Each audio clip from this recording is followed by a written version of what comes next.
Alright, I'm going to be taking a look at the bond market. Basically the ZB, ZN, and Ultra bonds. I think they're presenting opportunities. Alright, so first step is basically the trend of all three is down. Alright, and it's down on multiple terms: short term, medium term, long term. The entire complex is down. Alright, that's pretty important, because that's like saying the sector is down and the group is down and the stock is down. Alright, so it's similar, because what Wyckoff was his method of trading in the direction of the trend, and then the sector, and then the group, and then the stock. This, in my opinion, was just stacking probabilities on your side. You know what I mean? So if the market is up, the sector is up, the group is up, and the stock is up, guess what? Chances are whatever you get into will continue to go up, because you're stacking probabilities on your side. That's what I think it is, which is kind of important, because if you just take a chart in isolation, there's a lot of random behavior, or behavior that is not really meaningful.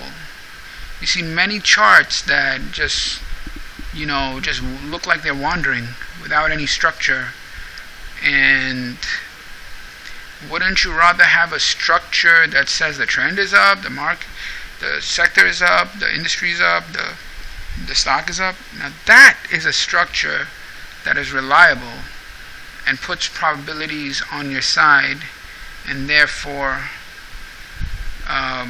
gives you an edge. So with the market, with the futures, you don't really have that. What you do have is the ability to take a look at multiple assets within the same asset class. So you have the 30-year bond and the 10-year bond and the ultra bond. You could also look at the 5-year or the 2-year, etc., etc., etc. So the way I view it is, you want to take the look to see if everything is up or down. And in this case, in the case of the bonds, everything's down. You know what I mean? So bonds, the treasuries, they're all down. And they're down on different time frames. And that's something else that I'm going to check right now. But for now, the idea is we're trading with clear direction. Alright? So we have some type of probability on our side, and that is how you create an edge. A lot of people will tell you that, this indicator gave me an edge. Markets are notorious at breaking indicators, and it has to do with the fact that there is infinite number of possible variations. For example, when you go from point A to point B, how can you go from point A to point B? You can go up, down, up, or you can go up, down, up, or up, down, down, up, down, up.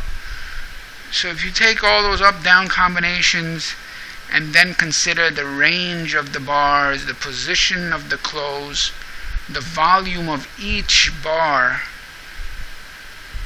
over a period of time, the combinations are so many that indicators have a very difficult time, and that's why they've never worked. The idea of just trading with an indicator is not going to work. It never will work, because indicators cannot take all of that information into account, and indicators don't have the ability to learn. That's a real problem. They don't have the ability to learn, adapt, or to be able to judge all of the intricacies that you can judge via experience. Anyway, but indicators are good for one thing, and that's giving facts. Is the range of the bar bigger than average, smaller than the average of 14 bars, or volume is bigger, or volume is smaller than the average of 14 bars, or some stuff like that. That they have the ability to highlight facts.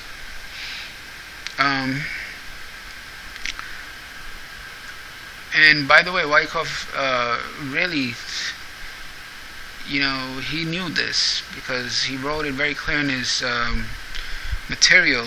When he was talking about, he said there were two things. He basically talked about oscillators because there were oscillators in his day, and he said they're not going to work.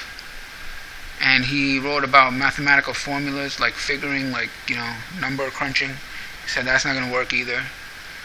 And if you take a look at his section on that he talks about relative strength, relative strength between stocks versus the market, he specifically said to use quote-unquote visual, I forgot the exact word, but I think it's a visual inspection. Alright, visual inspection. He said this is going to work when you just use your judgment versus trying to use relative strength over a period of bars based on a mathematical formula. Called that, said don't do that. Anyway, so I was over here, I'm taking a look at the bond market, and there's certain behavior that is very apparent on this chart that I'm going to call out. So the top, let me zoom in a little bit. The top is the bond market. What you see is, you have the first big bar. Some people call it big range bar or wide range bar or a thrust, right? A thrust. The other term for this is ease of movement. Right? These big range bars, they represent ease of movement, but it's fine to call it big range or something like that.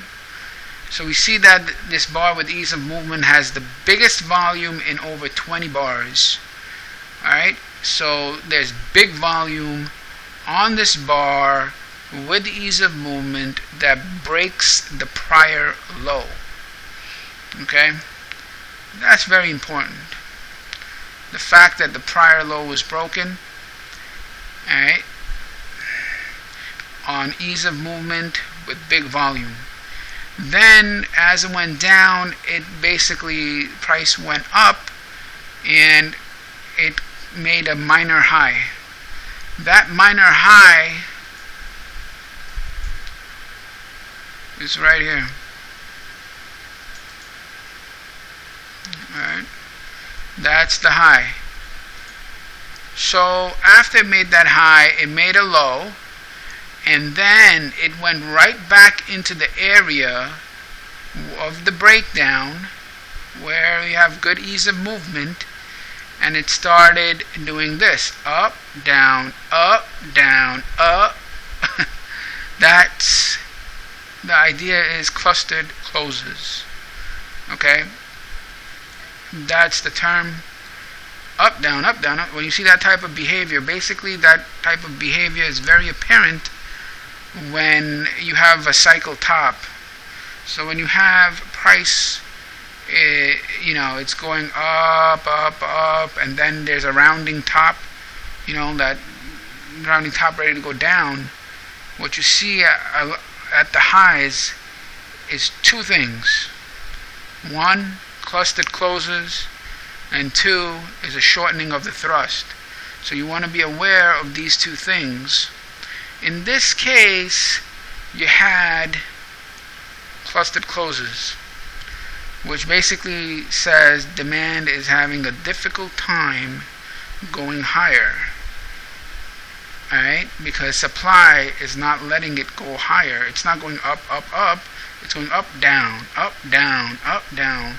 Why is it going up, down, up, down, up, down? Because every time demand tries, supply comes in. Demand tries again, supply comes in. Up, down, demand, supply, up, down supply. Up demand, down supply.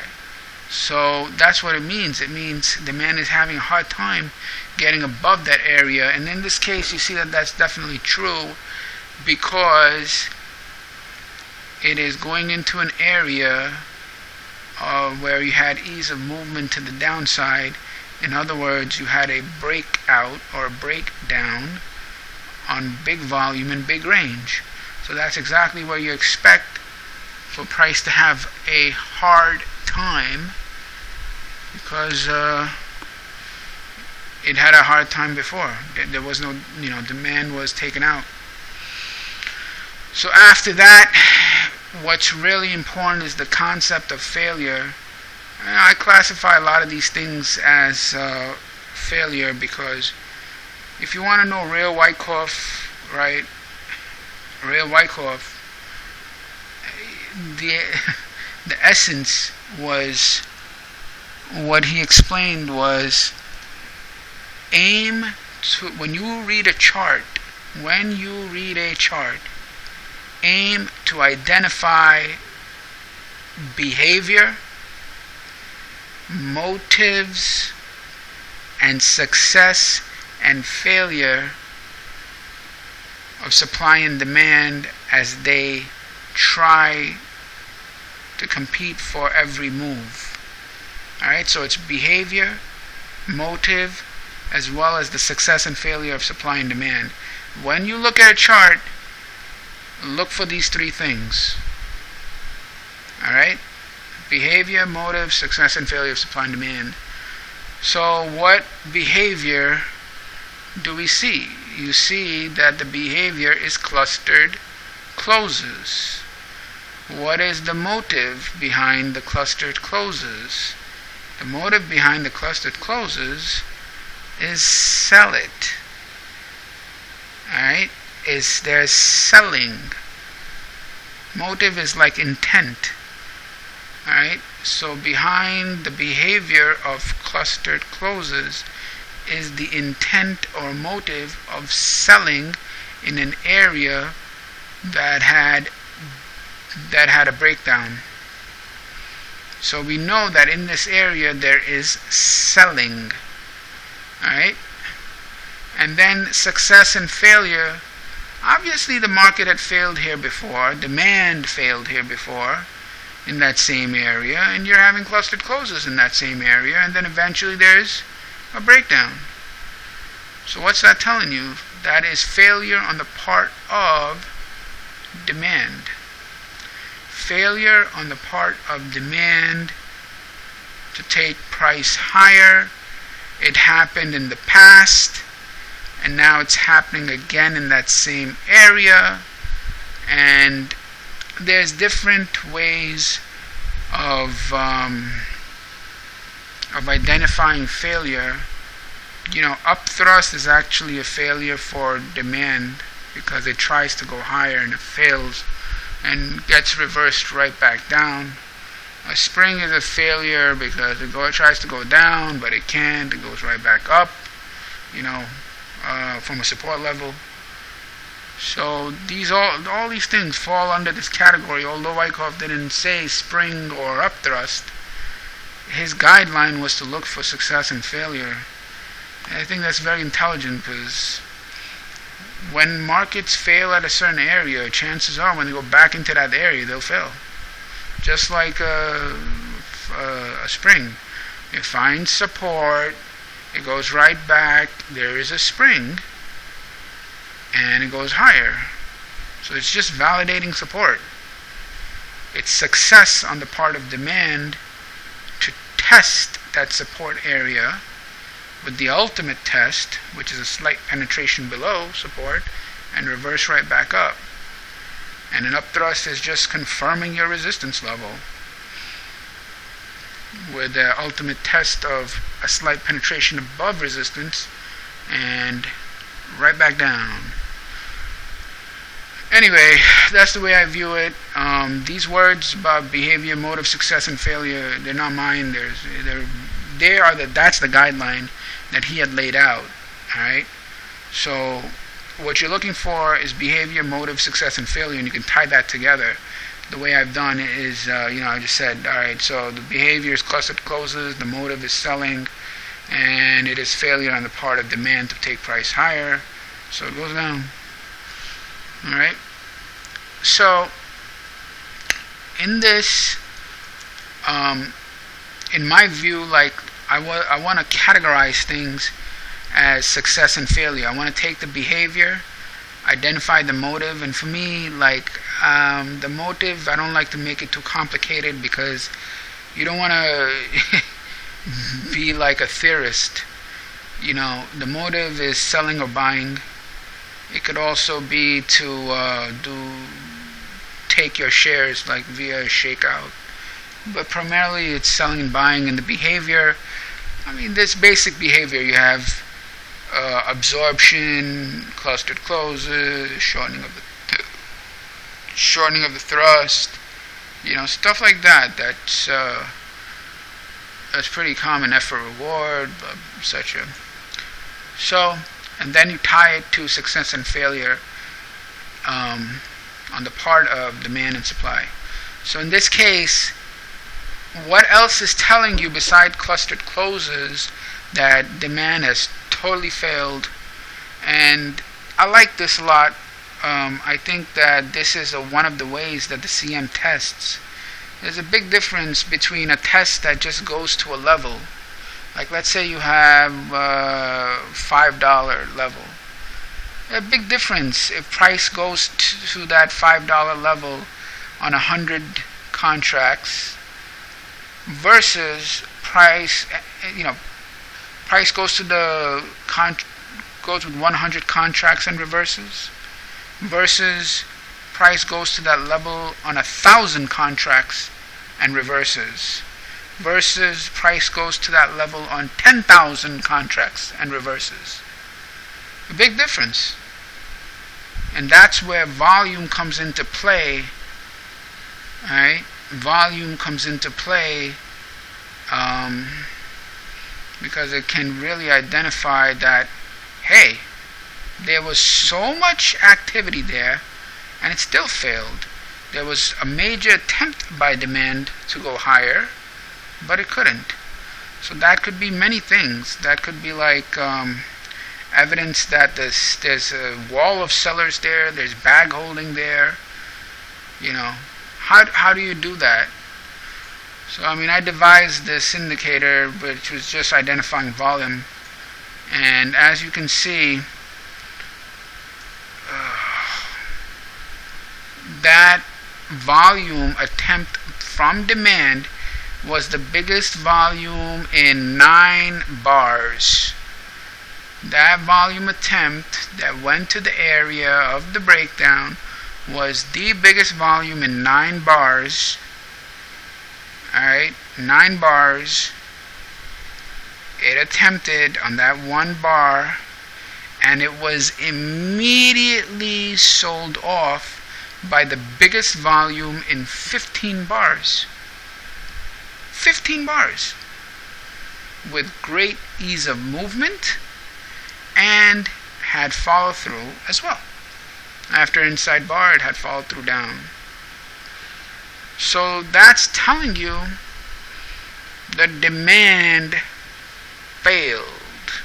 The behavior was high volume.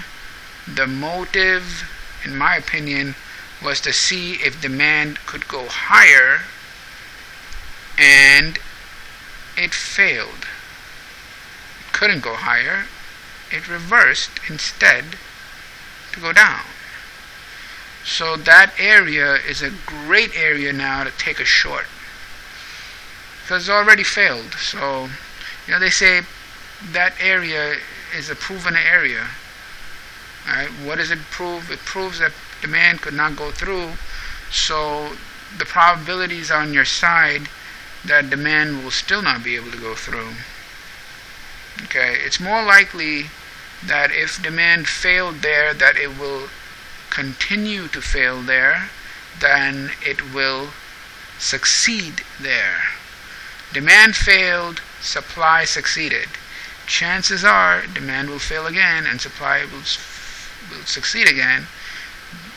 not only based on the chart indication, but also based on the fact that the entire complex is down, the fact that the trend is also for each of them is down, and that puts the edge on your side.